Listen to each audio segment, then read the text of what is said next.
नमस्कार दर्शक मित्रों, आज का हमारा विषय है बहुला चतुर्थी का।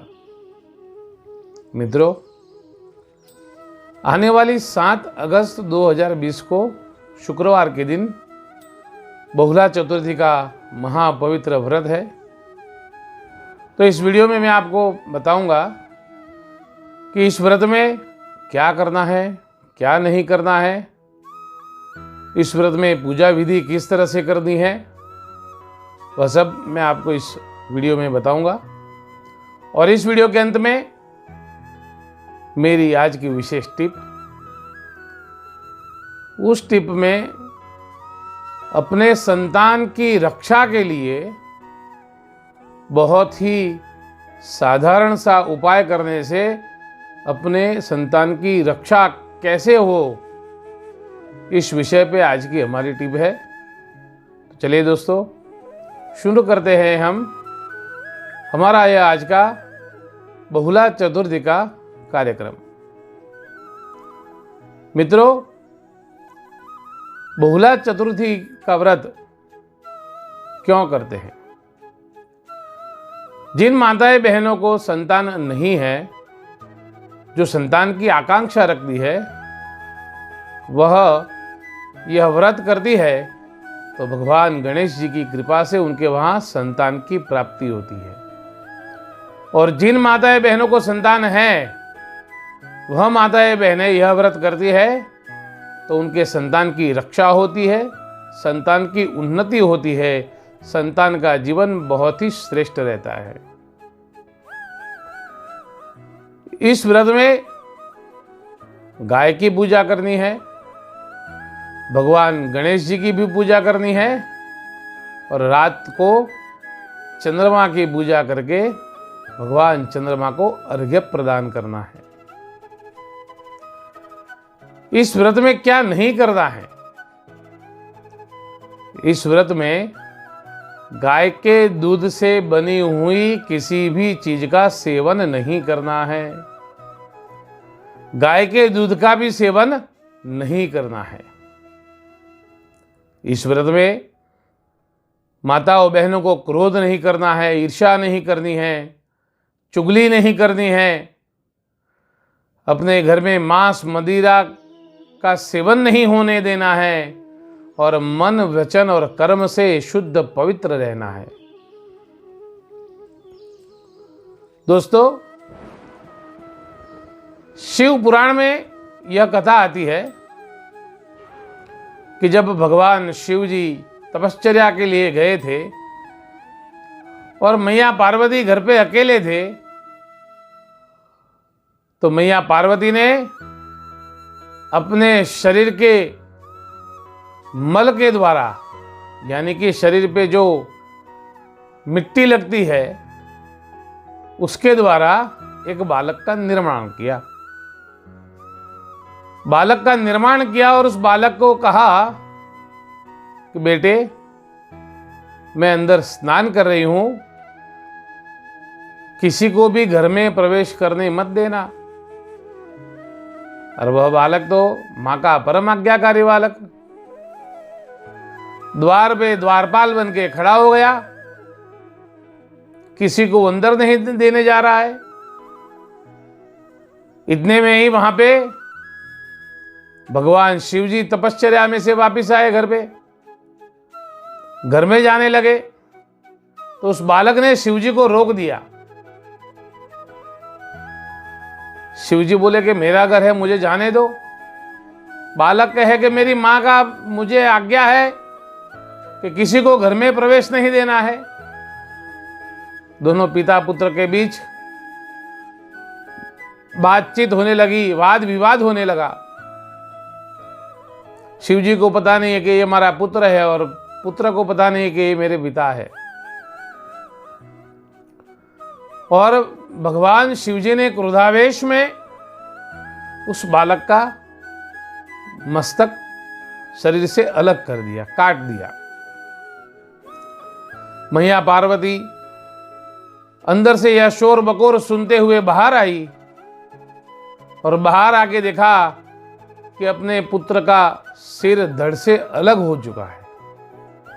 मां पार्वती बहुत ही विलाप करने लगी, रोने लगी और शिव जी से प्रार्थना करने लगी कि मेरे पुत्र को अभी जीवंत कर दो।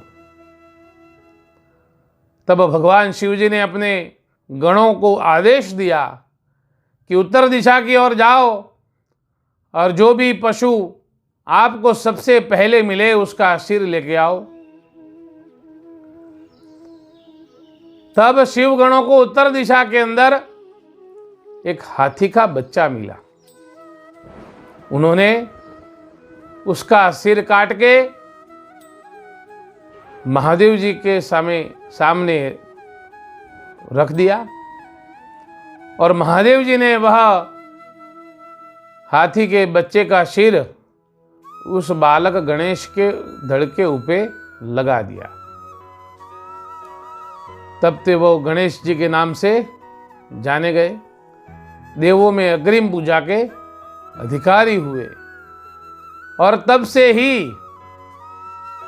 माताएं बहनें संतान की प्राप्ति के लिए और संतान की रक्षा के लिए, उन्नति के लिए यह बहुला चतुर्थी का व्रत अवश्य करती है।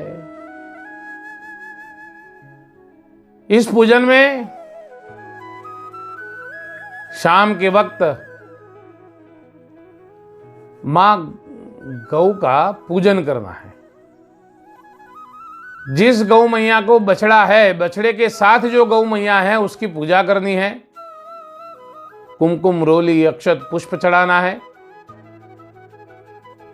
और मैया जी को बाजरे की रोटी, गुड़ और घी का भोग धराना है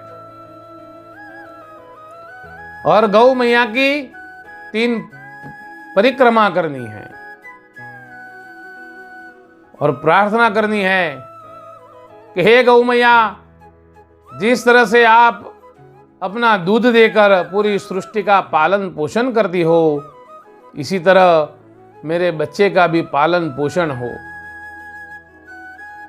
मैया की 3 प्रदक्षिणा करनी है।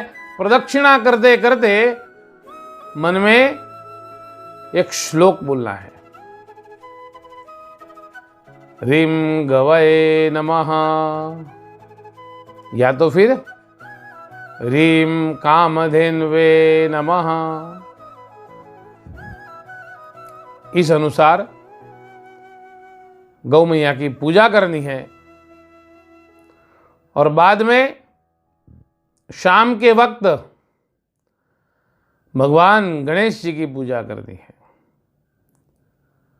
गौ मैया की पूजा का समय और गणेश जी की पूजा का समय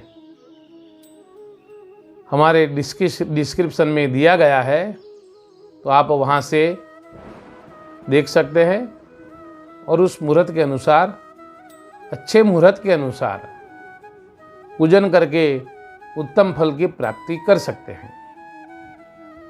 और शाम के वक्त भगवान गणेश जी का पूजन करना है। एकोपचार पूजा कर सकते हैं, पंचोपचार कर सकते हैं, या तो फिर आपके वहाँ जो पंडित जी आते हैं उनको बुला के भगवान गणेश जी की अच्छी तरह से षोडशोपचार भी पूजा कर सकते हैं। और पूजन के बाद आप दोनों पति पत्नी को भगवान गणेश जी की जो गायत्री है, महामंत्र है, सिद्ध मंत्र है, उसका 108 बार जप करना है। रुद्राक्ष की माला हो या कोई भी माला हो, आपको 108 बार गणेश जी के मंत्र की माला करनी है, जप करना है। वह मंत्र इस अनुसार है। ओम एकदंताय विद्महे वक्रतुंडाय धीमहि तन्नो दन्ति प्रचोदयात्। इस मंत्र के अनुसार, इस मंत्र के द्वारा 108 बार जप करना है। जप करने के बाद भगवान गणेश जी को लड्डू का भोग धराना है और आरती करनी है और प्रार्थना करनी है कि हे गणेश जी महाराज, मेरे संतान की रक्षा कीजिए, मेरे संतान की उत्तरोत्तर प्रगति कीजिए। उसके बाद रात को चंद्रोदय के समय में, चंद्रोदय का समय है रात को 9:51 पर, तो उस समय भगवान चंद्रमा की पूजा करनी है। भगवान चंद्रमा जी को जल के छींटे डालने हैं, रोली के छींटे डालने हैं, चावल चढ़ाने हैं, पुष्प चढ़ाने हैं, मौली चढ़ाना है और उसके बाद अर्घ्य प्रदान करना है। तो चंद्रमा को अर्घ्य कैसे प्रदान करेंगे कि एक तांबे के कलश में जल भरना है, उसमें कच्चा दूध लेना है, उसके अंदर चावल रखना है और शक्कर या मिश्री वो उसके अंदर रखना है और एक सफ़ेद फूल उसके अंदर रखना है। यह सब चीज़ें रखने के बाद भगवान चंद्र नारायण को अर्घ्य देना है और उसमें आपको क्या कहना है? ओम चंद्रमसे नमः, या तो फिर ह्रीं चंद्रमसे नमः। इस मंत्र से आपका कलश का जल जब तक खत्म न हो जाए तब तक आपको यह मंत्र का पाठ करना है। उसके बाद आप जहाँ पे खड़े हैं वहाँ से सीधे हाथ की ओर अपनी ही जगह पे खड़े खड़े 4 बार आपको प्रदक्षिणा घूमनी है, यानी कि आपको पूर्ण घूम जाना है, गोल गोल घूम जाना है। भगवान चंद्र नारायण की हम प्रदक्षिणा करते हैं ऐसा मन में स्मरण करना है और 4 बार प्रदक्षिणा करनी है। और उसके बाद भगवान चंद्र नारायण को प्रार्थना करनी है कि हे चंद्रमा जी, यह व्रत बहुला चतुर्थी का हमने किया है, वह व्रत आप स्वीकार कीजिए और मेरे संतान की रक्षा कीजिए, मेरे संतान में उत्तरोत्तर जीवन में प्रगति कीजिए, उन्नति कीजिए और मेरे संतान का कल्याण कीजिए। इस तरह से यह बहुला चतुर्थी का व्रत अगर जो कोई भी स्त्री माँ बहनें करती हैं, उनके संतान की उत्तरोत्तर प्रगति होती है, उनकी रक्षा होती है, इसमें कोई दो राय नहीं है।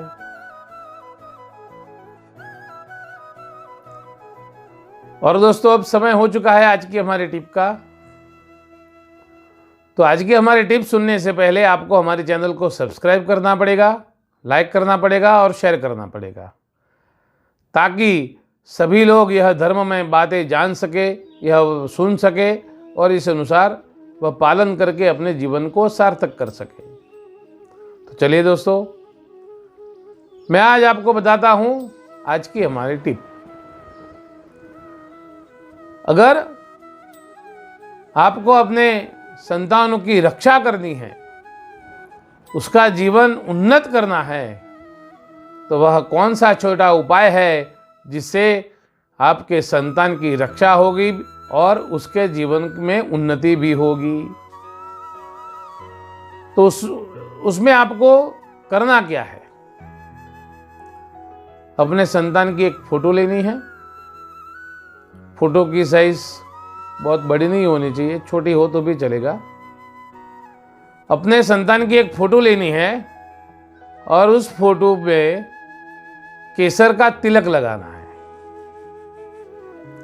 तिलक लगा के वह अपने संतान की फोटो भगवान गणेश जी के मंदिर में, गणेश जी के चरणों में जाके छोड़ देना है और गणेश जी को प्रार्थना करनी है कि हे गणेश जी परमात्मा, मेरे संतान की रक्षा कीजिए, उनके जीवन में उत्तरोत्तर प्रगति दीजिए और हमारा कल्याण कीजिए। ऐसी प्रार्थना करने से आप देखेंगे कि भगवान गणेश जी के कृपा से आपके संतान की रक्षा होगी, उनका जीवन उन्नत होगा।